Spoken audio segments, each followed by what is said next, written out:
ఏందమ్మా ఇట్లా చేసావు, నిన్ను నలుగురు ఏమనుకుంటున్నారు? ఏందబ్బా ఇట్లా చేసావు, నలుగురు ఏమనుకుంటున్నారు? ఎందుకు ఇట్లా చేసావు, ఎందుకు అట్లా చేసావు, నలుగురు ఏమనుకుంటున్నారు? నలుగురు చూడు ఎట్లా అంటున్నారు, నలుగురు ఇట్లా అంటున్నారు, నలుగురు అట్లా అంటున్నారు, నలుగురు అది. ఇది ఒక ఏడుపు కొంతమందిది, ఇది సోది ఏడుపు. నలుగురు నలుగురు నలుగురు, ఏం నలుగురు? బోర్డు నలుగురు. భూ సంబంధమైన నేత్రాలు తెరవబడి మనోనేత్రాలు ముయ్యబడ్డోళ్ళేమో ఇప్పుడు నేను చెప్పిన వాటన్నిటికీ ఏడిచి మొత్తుకొని కుంగిపోయి కుమిలిపోయి వాళ్ళు గందరగోళమై పక్క వాళ్ళని గందరగోళం చేసి నాన్న చీదర చీదర చేస్తుంటాను అన్నమాట. మీరు ఎంతమంది ఉన్నారు ఈ స్థితిలో అంటే ఇందాక అందరూ చేతులు ఎత్తారు. అందుకే మీకు ఆ పిచ్చి వదలగొట్టాలి దేవుడు అని చెప్పింది.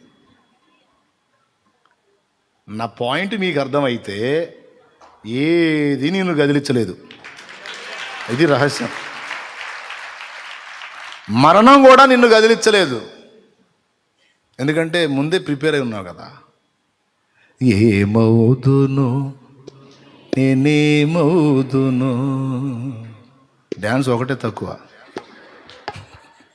హల్లెలూయా. అట్లా నవ్వుతూ ఉండాలి మీరు. ఎందుకు తుమ్మల్లో పొద్దు పొడిచినట్టు పెడతారు మొఖాలు? ఏసై లేడా? ఎటు చూడాలి మన చూపు? పైకి చూడాలి, హైవే మీద పోయేటప్పుడు కాదు. ఆత్మలో చూడాలి, మనసులో చూడాలి. రోడ్డు మీద పోయేటప్పుడు అన్న పైకి చూడమన్నారు, అటు పోయారు, ఇక డైరెక్ట్గా వెళ్తారు. పిల్లరా, ఒక రహస్యం ఇది, ఒక జీవిత సత్యం. వాస్తవాన్ని చూడటానికి నేర్చుకోవాలి. క్షయమైన దాన్ని తీవ్రంగా తీసుకోవద్దు, ఇది నా సందేశం. క్షయమైపోయిన దాన్ని ఘనత అయినా తీవ్రంగా తీసుకోవద్దు, అవమానమైనా తీవ్రంగా తీసుకోవద్దు, సమృద్ధి అయినా తీవ్రంగా తీసుకోవద్దు, లేమైనా తీవ్రంగా తీసుకోవద్దు, నిందైనా తీవ్రంగా తీసుకోవద్దు, అవమానమైనా తీవ్రంగా తీసుకోవద్దు. మంచి పుష్టిగల ఆరోగ్యమైనా నాకు పర్లేదులే అనుకోవద్దు, రోగమైనా దాన్ని కూడా తీవ్రంగా తీసుకోవద్దు. అన్నిటి యందు మిత్తముగా ఉండటం నేర్చుకో. అర్థమైందా? మరి దేని విషయంలో అమితంగా ఉండాలి? ఈ భూమి మీద ఉన్న మనం ఆ లోకం విషయంలో అమితమైన ఆలోచన కలిగి ఉండాలి. రెండవది, ఆ లోకాన్ని ఏలుతున్న రారాజు ఉన్నాడే, ఆయన విషయంలో అమితమైన ఆశ, ఆలోచన, వాంఛ, కోరిక, తపన ఆయన మీద ఉండాలి. ఎవరి మీద? ఆయన మీద ఉండాలి. అది అసలు. ఇది నేను ఇప్పుడు చెప్పడం కాదు, యేసయ్య ఎప్పుడో చెప్పాడు. అరే అన్ని జనుల్లాగా వాటి గురించి వీటి గురించి ఊరికి గందరగోళం అయిపోతారు. మీకంటే అన్ని జనులు నయం, మీకంటే అన్ని జనులు నయం. వాళ్ళకి ఎంత నిరీక్షణ. వాళ్ళన్న మాటే 100 కోటి దరిద్రాల కంటే అనంత కోటి ఉపాయాలంట. ఏంటి? మొన్న ఎప్పుడో చెప్పా, 100 కోటి దరిద్రాలకి ఎంత నిరీక్షణ చూడండి. అంటే అర్థమైంది, 100 కోట్ల దరిద్రాలు నీకు ఉన్నాయి అనుకో, వాటిని తొలగించుకోవటానికి అనంత కోటి ఉపాయాలు దేవుడు నీకు దారి చూపిస్తాడని వాళ్ళు అంటున్నారు. నిజమైన దేవుణ్ణి ఎరగని ప్రజలు. అరే నిజమైన దేవుణ్ణి ఎరిగిన మనకి ఎంత ఉండాలండి నిరీక్షణ? ఉందా? ఉంటే ఎందుకు కృంగిపాటు, ఎందుకు కుమిలిపోవటం, ఎందుకు మనం గందరగోళం అవటం, ఎందుకు మనశ్శాంతి లేకుండా ప్రశాంతత కోల్పోయి ఏదో అయిపోవటం ఎందుకు? అవసరం లేదో. దేవునికి మహిమ. మన ప్రియుడు ఉన్నాడు, సర్వ విశ్వమును ఏలుతున్నాడు. మన ప్రియుడు ఉన్నాడు, సర్వ విశ్వమును ఏలుతున్నాడు. అబ్బాయి ధాన్యం అయిపోయిందిరా, ఏంటి మొన్న పోయి తెచ్చారు, ఐగుప్తులోకి వెళ్ళి తెచ్చారు, మళ్ళా పోలేదు, అడుగంటినాయి, మళ్ళీ ఎట్లా ఆహారానికి? ఎట్లా? పిల్లలు పెద్దలు అందరూ అల్లాడతారు, స్త్రీలు ఎట్లా? మళ్ళీ పోయారు. ఈసారి కబురు పట్టుకొని వచ్చారు. తండ్రి తండ్రి నీకు ఒక నిజం చెప్పాలి. ఏంట్రా? ఐగుప్తుని ఏలుతున్నవాడు ఎవరో తెలుసా? మన యోసేపే.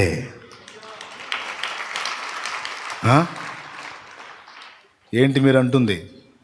అవును తండ్రి, ఐగుప్తు మీద ఏలికగా ఉంది ఎవరో తెలుసా? మన యోసేపే.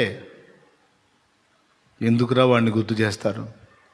సంవత్సరాల క్రితమే చచ్చిపోయాడు కదరా, ఎందుకురా నా మనసుతో ఆడుకుంటారు? నిజం తండ్రి, మేము ఆ రోజు అలా చెప్పాం, కానీ నిజంగా మా తమ్ముడు చనిపోయాడో లేదో మాకు తెలియదు. మా మనసులో మేము అనుకున్నది ఏంటంటే వాడు ఎక్కడో చోట బ్రతికే ఉంటాడని. కానీ మేము మొన్న ఐగుప్తుకి వెళ్ళాము ధాన్యం కోసం. వెళ్ళినప్పుడు అప్పుడు మాకు కనపరుచుకోలేదు, తర్వాత మా బయలుపరుచుకున్నాడు. యోసేపే. అదిగో ఆ యోసేపే అంటానికి రుజువు, నీకు ఇష్టమైన వస్తువులు పంపించాడు చూడు తండ్రి. బయట చూస్తే రథాలు ఉన్నాయి, రథాల మీద ఆయనకి ఇష్టమైన వస్తువులు ఉన్నాయి. ఖచ్చితంగా యోసేపుకే ఈ సంగతులు తెలుసని యాకోబుకు తెలుసు. ఇక ఏడుస్తాడు కదా. ఇక యోసేపు బ్రతికున్నాడా? నా ప్రియ కుమారుడు, నా ముద్దుల కొడుకు యోసేపు ఇంకా బ్రతికే ఉన్నాడా? బ్రతికుంటాం కాదు, ఐగుప్తుని ఏలుతున్నాడు. ఇది ఎలా సాధ్యం? అసంభవం అనలా యాకోబు. వాడు బతికుండటం అసంభవం, ఒకవేళ ఉన్న ఐగుప్తుని ఏలటం అసంభవం. ఐగుప్తు అప్పట్లో అగ్రరాజ్యం, ఇప్పుడు అమెరికా ఎంతో అప్పుడు ఐగుప్తు అంతా. ఆ అగ్రరాజ్యానికి నాయకుడు అయిపోయాడు. అస్సలు కుదరదు. కానీ యాకోబు అనలా. ఎందుకు తెలుసా? మనుషరీత్యా సాధ్యం కాకపోయినా అబ్రహాము, ఇస్సాకును నా పితరుల దేవునికి, ఈ యాకోబు దేవునికి, ఇశ్రాయేలు దేవునికి సమస్తము సాధ్యమే. సాధ్యమే సాధ్యమే. దేవా ఈ సంగతి ఏమిటని అడిగాడు. దేవుడు చెప్పాడు, వెళ్ళు ఐగుప్తుకి వెళ్ళు. నిజమే వాళ్ళు చెప్పింది. ఐగుప్తుని ఏలుతున్నది నీ యోసేపే. వెళ్ళు, యోసేపు నీ కళ్ళ మీద చేతులు ఉంచుతాడు అన్నాడు. ఇంకా వాడు పరిగెత్తుకుంటా పోతే యోసేపే. కొడుకు ఎంత మీసాలు గడ్డాలు వచ్చినా తండ్రికి తెలుసుగా, ఏవో గుర్తులు ఉంటాయిగా. చూడగానే ఏడ్చేశాడు. పోయి అలాగున హత్తుకొని మెడ మీద పడి ముద్దులు పెట్టుకొని, ఇది కళా నిజమా అంటే నిజమే. బా, ఒక సామాన్యమైన యోసేపు ఐగుప్తుని ఏలుతున్నవాడు మనవాడే అంటే వాళ్ళకంత ధైర్యం వచ్చనే. అయ్యయ్యో, విశ్వమునకే రాజైన వాడు మనవాడైతే మనకెంత ధైర్యం ఉందండి? ధైర్యం ఉందండి. విశ్వమును ఏలుతున్నవాడు మన యేసే. ఇప్పుడు కొట్టాలి గట్టిగా. సర్వ భూమికే కాదు, విశ్వానికి రాజైన వాడు తండ్రి కుడి పార్శ్వమందు కూర్చొని ఉన్నాడు. నీ పక్షాన నా పక్షాన మాట్లాడుతున్నాడు. నీ పక్షాన నా పక్షాన విజ్ఞాపన చేస్తున్నాడు, మాట్లాడుతున్నాడు. ఎన్నోసార్లు మన విషయంలో కనికరపడ్డాడు కనుకనే ఇంకా సజీవులమై ఉండి ఇంకా ఆయన సేవ చేయడానికి బ్రతికున్నాం. ఆయన విజ్ఞాపన, ఆయన ప్రార్థన, ఆయన మనవులు మనల్ని ఎంతో సపోర్ట్ చేస్తున్నాయి. ఇంతకు ఆయన ఎవరు? తక్కువడా? నో, విశ్వానికే రాజు. ఐగుప్తుని ఏలుతున్నవాడు మన యోసేపే అంటే వాళ్ళందరికీ ఎంత ధైర్యం. ఇప్పుడు లోకమంతటిని, విశ్వమంతటిని ఏలుతున్నవాడు మన యేసే.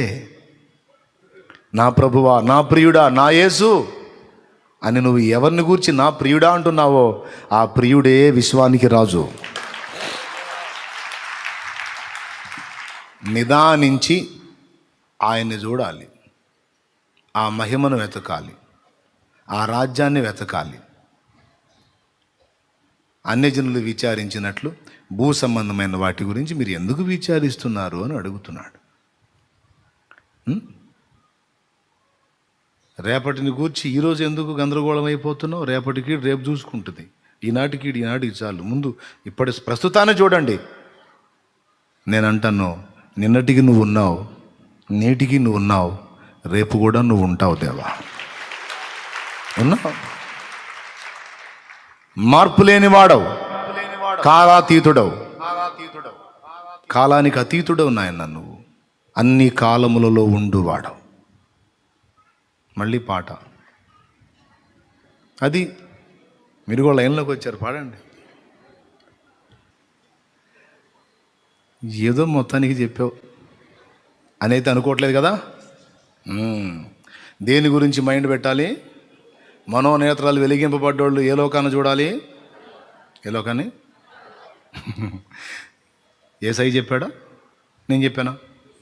ఏమి తిందుమా, ఏం ధరించుకుందామా, ఏం తాగుదామా, ఏం చేద్దామా, అది ఎట్లా ఇది ఎట్లా, అన్ని జనులు అవన్నీ ఆలోచించేది. ఆ మనోనేత్రాలు ముయ్యబడ్డోళ్ళు, అంధకారంలో ఉన్నోళ్ళు, ఆ ఆత్మీయ గుడ్డోళ్ళు అవన్నీ అనుకోవాల్సింది. మీ కళ్ళు తెరిచాను కదా నేను, మీ మనోనేత్రాలు వెలిగించాను కదా, అది కదా నేను మిమ్మల్ని చూడమని. అది సరేనాయో, మరి ఇక్కడ సంగతి ఏంది? అది ఇవ్వటానికి చేత నేను ఒకటికి, ఇది ఇటు చేత కాదా? నీ పిచ్చి కాకపోతే ఇది సమాధానం. నీకోసం అక్షయమైన లోకాన్ని అంత అద్భుతంగా సిద్ధపరిచిన వాని క్షయమైంది పెట్టలేను, ఈలేను. ఏం విశ్వాసి? మళ్ళీ పేరేం విశ్వాసి? ఏం విశ్వాసి?